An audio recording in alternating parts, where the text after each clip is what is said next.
चलिए कोशिका की आज सेकेंड क्लास है। फर्स्ट क्लास में हम लोगों ने देख लिया था कि कोशिका किससे किससे मिलकर कर बनती है, उसी को और आगे बढ़ाएंगे। कोशिका की खोज किसने की थी ये देखा था। बॉडी की सबसे छोटी इकाई क्या है? कोशिका है, ये भी पढ़ा था हम लोगों ने। और उसी में माइटोकॉन्ड्रिया होता है, सेंट्रोसोम होता है, इन सब के बारे में पढ़ा था। तो चलिए जल्दी से इसका रिवीजन कर लेते हैं, फिर आगे बढ़ते हैं। हम जानते हैं हमारी जो कोशिका है वो शरीर की सबसे छोटी इकाई है। तो चलिए जल्दी से बताइए सेंट्रोसोम का काम क्या होता है? सेंट्रोसोम का काम क्या होता है? कोशिका विभाजन। पढ़कर नहीं आते हो तुम लोग। सेंट्रोसोम का काम कोशिका का विभाजन करना। कोशिका का विभाजन कौन करता है? सेंट्रोसोम करता है। वहीं पर आप लोगों ने देखा था गाल्जी काय का काम क्या होता है? गाल्जी काय का काम क्या होता है? पढ़ते नहीं हो बिल्कुल तुम लोग, डंडा उठेगा। गाल्जी काय का काम क्या होता है? ऊर्जा का परिवहन करना। ऊर्जा का परिवहन करना। वहीं आप लोगों को पढ़ाए थे हम कि ऊर्जा को संचित कौन करता है? ऊर्जा को संचित करने वाला कौन था? माइटोकॉन्ड्रिया। इसीलिए इसको क्या कहते हैं? ऊर्जा गृह के नाम से जानते हैं। ठीक है, आज इसी के श्रृंखला को हम लोगों को आगे बढ़ाना है। इसी सेल के बारे में ही पढ़ना है, कोशिका के बारे में ही पढ़ना है। कोशिका में और कुछ चीजें पाई जाती हैं उनके बारे में पढ़ना है। पहली चीज रस धमनी, जिसको वैक्यूज कहते हैं। वैक्यूज, जैसी को रस धमनी कहते हैं, ये भी कोशिका के अंदर पाया जाता है। ये रस धमनी का काम क्या होता है? रस धमनी क्या करता है? इसका काम होता है जैसे हम लोगों को प्यास लगता है, पानी पीते हैं, वैसे शरीर के हर एक अंग में जहां जहां पर कोशिका है उन सभी जगह पर पानी सोखने का काम, पानी पहुंचाने का काम कौन करता है? वो रस धमनी का काम होता है कि जहां जहां पर कोशिका है वहां वहां पर पानी पहुंचाओ। वो किसको ऑर्डर किया गया है? रस धमनी या वैक्यूज को ऑर्डर किया गया है। तो रस धमनी का काम क्या है? पानी सोखने का। पानी सोखने का। कहोगे सर हम तो पानी पीते हैं तो हमारे पेट में जाता है, और पेट से सभी जगह पर, सारे जहां जहां पर कोशिका है सब जगह पर पहुंचाने का काम कौन करता है? रस धमनी का काम होता है। क्लियर हुआ? रस धमनी का काम क्लियर हुआ? रस धमनी क्या काम करती है? वो हमारे बॉडी के प्रत्येक जगह पर जहां पर सेल है, जहां पर कोशिका है, उस कोशिका में पानी पहुंचाने का काम रस धमनी करती है। 1% पानी की कमी हो जाए तो कोई बात नहीं, लेकिन हमारे शरीर के कोशिका में अगर 10% पानी की कमी हो जाए तो हम सब मर जाएंगे तुरंत। ज्यादा कुछ नहीं होगा, क्या होगे? मर जाओगे। अगर 10% पानी कम हो जाए रस धमनी के माध्यम से कोशिका में तो ज्यादा कुछ नहीं होगा, सिर्फ क्या हो जाएगी? आपकी डेथ हो जाएगी। ठीक है, इसलिए पानी दबा के पियो खूब। दिन भर में 5 से 6 लीटर पानी आपको जरूर पीना है। ठीक है, कई लीटर पीते हो तुम लोग? 1 लीटर पानी। तो 1 लीटर में कुछ ना हुई, उतना तो शराबी शाम का पौआ पी जाता है। ठीक है, तो रस धमनी का काम क्या है? पानी सोखने का काम कोशिका में कौन करता है? रस धमनी। तो वैक्यूज का काम क्लियर हो गया कि नहीं हो गया? ओके, अब देखिए एक पार्ट होता है इसी में न्यूक्लियर। जैसे एक गाड़ी का चालक पूरी गाड़ी को कंट्रोल करता है, उसी तरीके से इस कोशिका को कंट्रोल करने वाला कौन है? न्यूक्लियर, जिसको केंद्रक कहते हैं। क्या कहते हैं? केंद्रक। केंद्रक क्या करता है? कोशिका को पूरा कंट्रोल में रखता है। कहता है गाल्जी काय तुम अपना काम करो, ये काम तुमको दिया जा रहा है। सेंट्रोसोम तुम अपना काम करो, तुमको ये काम दिया जा रहा है। रस धमनी से कहता तुम अपना काम करो, ये काम तुमको दिया गया है। माइटोकॉन्ड्रिया से कहता तुम ये काम करो, तुमको ये काम दिया गया। तो सबको ऑर्डर करने का काम कौन करता है? कौन करता है? केंद्रक। सबको ऑर्डर देने का काम केंद्रक। केंद्रक का काम क्या होता है? सबको ऑर्डर देना, सबको मेंटेन बनाए रखना। केंद्रक केंद्र है ना, तो सबको कंट्रोलिंग करने का काम केंद्रक। केंद्रक कहेगा ए रसधमनी 10 लीटर पानी पहुंचा दो नाखून में, यहाँ का जो सेल है तो 10 लीटर पानी कहाँ पहुंचा दिया जाएगा? नाखून में। अगर कहा जाएगा ए रसधमनी ये मर गया है, वहां पर कुछ मत पहुंचाओ, तो वहां पर रसधमनी कुछ नहीं पहुंचाएगा। तो कंट्रोलिंग पावर किसके हाथ में है? केंद्रक के हाथ में। जितना भी कंट्रोलिंग होता है वो किसके हाथ में है? केंद्रक के हाथ में है। क्लियर हुआ? और इस केंद्रक की खोज किसने की थी? जो ये केंद्रक है इसकी खोज किसने की थी? तो देखिए न्यूक्लियर की खोज किसने की थी?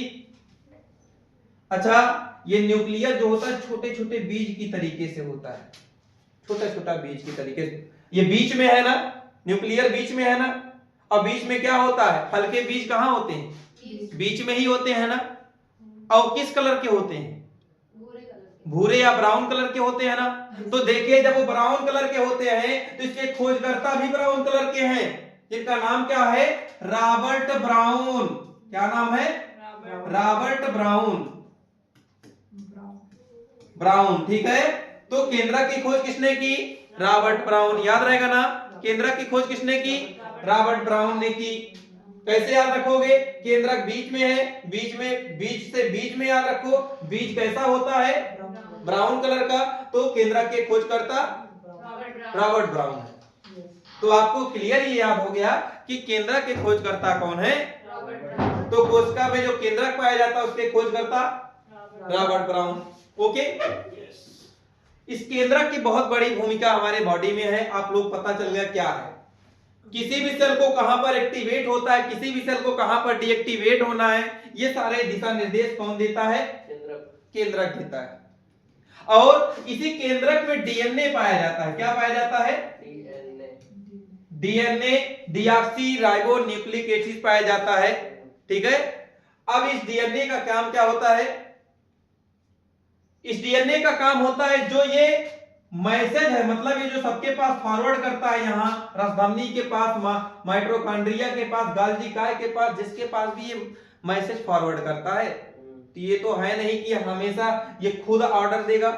जैसे प्रधानमंत्री अकेले उनकी मंत्री परिषद है, तो उस मंत्री परिषद को कंट्रोलिंग के लिए कुछ दिशा निर्देश दिया जाता है। तो दिशा निर्देश जो सारे इसके दिशा निर्देश होते हैं कि न्यूक्लियर जो दिशा निर्देश एक बार बना दिया, वो सारे दिशा निर्देश किसमें सम्मिलित होते हैं? इंफॉर्मेशन सारी कहां पर होती है? डीएनए में होती है। आप लोगों ने देखा होगा जब किसी व्यक्ति की पहचान करनी होती है, इनके मम्मी पापा ये है कि दूसरकवा कौन हो, तो क्या चेक करते हैं? डीएनए टेस्ट करते हैं। क्यों करते हैं? कि जो इंफॉर्मेशन इनके मम्मी पापा में है, या मम्मी में है, या पापा में है, क्या यही इंफॉर्मेशन उसके सेल में है? अगर दोनों के इंफॉर्मेशन मिल जाते हैं तो इसका मतलब कहा जाता है दोनों का डीएनए मैच हो गया। अगर यही इंफॉर्मेशन नहीं मैच होता है तो कहते हैं कि इनके लड़कवा नहीं है। ठीक है। तो सारा खेल किसका है? डीएनए का। सबसे छोटी चीज है डीएनए। देख लिया आप लोगों ने डीएनए का वर्क। डीएनए कहां पाया जाता है? न्यूक्लियर में पाया जाता है। डीएनए काम क्या करता है? इंफॉर्मेशन अपने पास रखता है, पूरा ऑर्डर देने का काम अप्रत्यक्ष रूप से कौन किया? ऑर्डर देने का काम तो किया अप्रत्यक्ष रूप से न्यूक्लियर ने, लेकिन सारी इंफॉर्मेशन किसमें कंट्रोलिंग है? डीएनए में। कंट्रोलिंग पावर न्यूक्लियर में है, और सारी इंफॉर्मेशन जो जिस माध्यम से कंट्रोल कर रहा है वो किसके पास है? डीएनए। तो बताओ इंफॉर्मेशन का संग्रहण किसके पास है? डीएनए के पास है। ग्रुप ऑफ इंफॉर्मेशन कौन है? डीएनए है। सारे इंफॉर्मेशन का ग्रुपिंग कौन किया है? डीएनए किया है। ऑर्डर कौन देता है सबको? न्यूक्लियर। ऑर्डर कौन देता है? न्यूक्लियर। ग्रुप ऑफ इंफॉर्मेशन का काम डीएनए। क्लियर हुआ? ओके। अब इसी के बाद, इसी में आप लोगों ने पढ़ा था राइबोसोम, तो पढ़ा दिया था। अब लाइसोसोम एक होता है, उसको भी पढ़ लो। इसी ने जो हमारा ये सेल है, सेल के ही अंदर अगला एक पार्ट पाया जाता है लाइसोसोम। अब लाइसोसोम के बारे में पढ़ लीजिए। लाइसोसोम होता क्या है? अगला पार्ट कौन सा है? लाइसोसोम। ये क्या काम करता है? कि वो बहुत किलर है, समझ लो ये किलिंग करने का काम करता है। अगर एक गुस्सा आ गया तो सबको मार डालेगा, ठीक है। जो जल होता है, जल को अपघटित करने का काम कौन करता है? लाइसोसोम करता है। मतलब कहां पर कितना जल पहुंचाना है, जब तक कि खुश है सबके पास पहुंचा देता है। और ये जो जल अपघटक है, इसका मतलब क्या है? इसमें एक एसिड पाया जाता है। लाइसोसोम में क्या पाया जाता है? लाइसोसोम में एसिड पाया जाता है। मतलब इसके अंदर क्या भरा है? एसिड भरा है। और एसिड कैसा होता है? आप लोग जानते हो कि जो एसिड होता है, वो एसिड का काम क्या होता है? आपके हाथ पर अगर एसिड पड़ जाए तो हाथ जल जाता है। अब अगर इसी लाइसोसोम से एसिड निकल जाए तो पूरा कोशिका डिस्ट्रॉय हो जाएगा कि नहीं हो जाएगा? खत्म हो जाएगा ना। ये कहता है कि जो केंद्रक को कहता है मेरे पास मेरे रक्षा के लिए कौन है? लाइसोसोम। अगर केहू अट्टपट्ट करियो तो हम किसे कहा? लाइसोसोम से कह देंगे, और लाइसोसोम आके धड़ाक से आपको थोड़ा एसिड दे देगा और आप डिस्ट्रॉय हो जाओगे। तो आप अब याद रखना, लाइसोसोम के पास क्या होता है? एंजाइम एसिड होता है। जल अपघटक एंजाइम एसिड किसके पास होता है? लाइसोसोम के पास। तो एसिड इसके पास है, तो आपने देखा न्यूक्लियर के पास रक्षा करने का काम कौन कर रहा है? लाइसोसोम। लाइसोसोम से जब भी कहेगा अरे सेंट्रोसोम को जाओ थोड़ा सा एसिड गिराओ उसके ऊपर, डिस्ट्रॉय कर दो उसको। अब होता क्या है, कभी कभी आप लोगों ने देखा होगा कि किसी को अगर चोट लग जाता है तो नीला पड़ जाता है वहां पर, अर्थात वहां का सेल डिस्ट्रॉय हो गया, वहां का सेल नष्ट हो गया, नया सेल वहां पर बनता है, नया कोशिका बनता है। लेकिन उसके पहले नई कोशिका बनने के पहले जो काला हो गया, जो सेल डिस्ट्रॉय हो गया, उसका किस कारण होता है? जब इसी पर प्रेशर पड़ जाता है लाइसोसोम पर, तो लाइसोसोम ये फट जाता है। जब लाइसोसोम फटता है तो पूरी एसिड पूरे सेल में बिखर जाता है, और बिखरने के कारण क्या होता है? ये पूरे सेल को डिस्ट्रॉय कर देता है। Point clear? तो लाइसोसोम देख लिया आप लोगों ने। लाइसोसोम क्या काम किया? एक एसिड का काम किया। कहता है कि जब हमका गुस्सा आ जाए तो हम सबका खत्म कर दे, मार डालो। इसीलिए इसको आत्महत्या की थैली भी कहते हैं। लाइसोसोम को किस नाम जाना जाता है? आत्महत्या की थैली के नाम से जाना जाता है। आत्महत्या की थैली। आप लोग कभी ये सोचना नहीं आत्महत्या के बारे में, ये लाइसोसोम का काम है, उसे करने दो, ठीक है। इसको ये भी तो कह सकते हैं कि केंद्र में आने वाले पदार्थों को पचाने का कार्य करता है। हाँ बिल्कुल करता है। तो हमने बताया ना, सेफ्टी वाल्व का काम कर रहा है, सेफ्टी का काम कर रहा है, सेफ्टी करने का काम कर रहा है। कि जब भी कोई इसको डिस्टर्ब करेगा, किसको? न्यूक्लियर को, केंद्रक को जब डिस्टर्ब करेगा कोई, तो वहां पर केंद्रक किसकी सहायता लेता है? लाइसोसोम को ऑर्डर करता है कि उन्हें किल करो, उन्हें मारो, एसिड उनके ऊपर छोड़ो। तो तुरंत लाइसोसोम अपना एसिड जो है उसको क्या कर देता है? बिखेर देता है, एकदम उनका मारता है, तत्सनाश हो जाता है, ठीक है। तो लाइसोसोम का काम क्लियर हो गया। अब इसी में एक पाया जाता है। अच्छा ये बताओ, कई सारी चीजें पढ़ा दिए सेल के अंदर, इसी कोशिका के अंदर माइटोकॉन्ड्रिया पढ़ लिए, लाइसोसोम पढ़ लिए, लाइसोसोम पढ़ लिए, राइजोसोम पढ़ लिए, सेंट्रोसोम पढ़ लिए। घर में 4 बर्तन होते हैं तो खटर खटर करने लगते हैं, तो इनमें कई सारी चीजें कोशिका के अंदर पढ़ डाली, तो खटर पटर तो इसमें भी होना चाहिए ना। तो ये खटर पटर को बचाने के लिए घर में कोई मुखिया होता है? ऐसे इन सबको एक दूसरे से लड़ने ना पाए, उसके लिए इसमें एक जीवद्रव्य पाया जाता है। क्या पाया जाता है? जीवद्रव्य पाया जाता है। द्रव्य से ही क्लियर हो रहा है, लिक्विड फॉर्म है। जीवद्रव्य क्या है? मतलब इनके जीवन को द्रव के माध्यम से सभी के बचाए रखता है। मतलब एक दूसरे से खटर पटर नहीं होने देता है, दूसरे से अलग रखता है। ये फैला हुआ है पूरे सेल के अंदर और एक दूसरे से अलग रखने का काम करता है। अर्थात जीवद्रव्य का काम आप लोगों ने देखा, इसमें लिक्विड फॉर्म में ऐसे बिखरा रहता है सेल के अंदर। और ये कैसा होता है? एक अर्धपारगम्य झिल्ली होता है।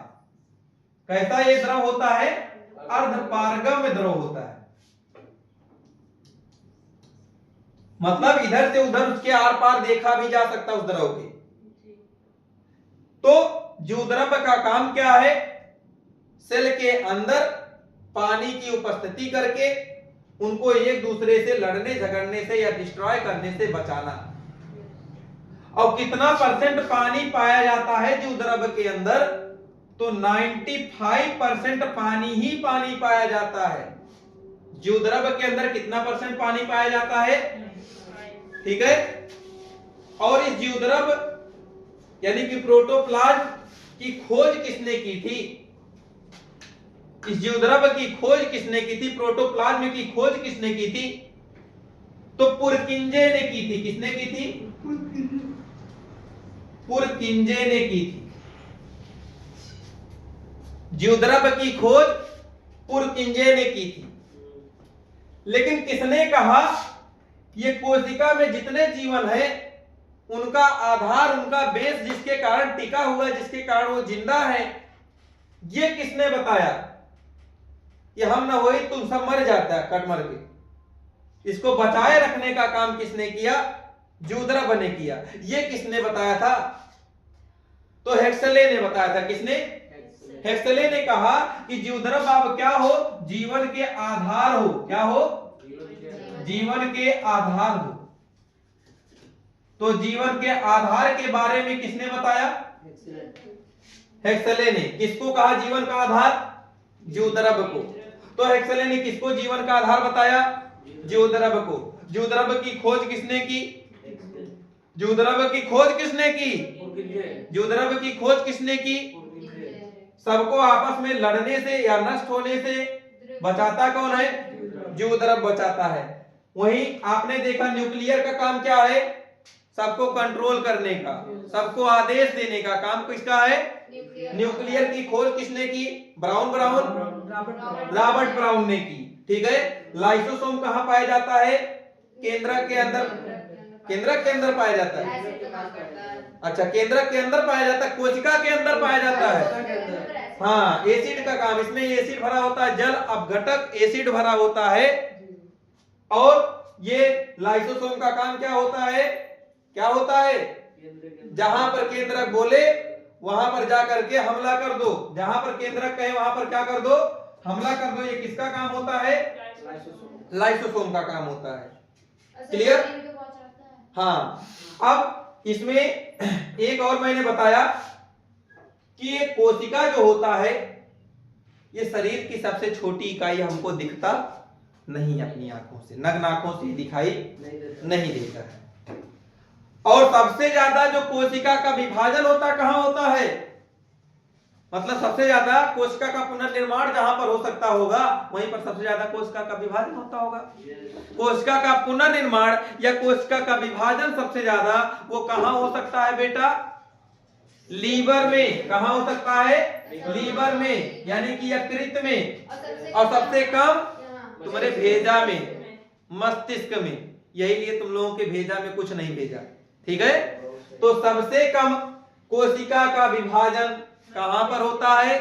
मस्तिष्क में। और सर्वाधिक कोशिका का विभाजन लीवर में होता है या यकृत में होता है। क्लियर? जी, अगर चोट सर में लग गया तो कहते हैं इनको अब इसको जल्दी से इसका खून निकालो। ब्लड में जो ब्लड जमा होगा, क्योंकि ये ब्लड फैल जाएगा तो कोशिका फिर नहीं बन ही नहीं पाएगी। तो धीरे धीरे वो क्या कर देगा? इस ब्रेन को डिस्ट्रॉय कर देगा।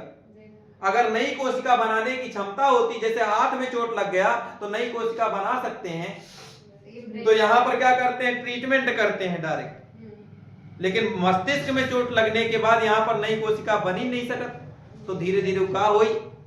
मर जाए।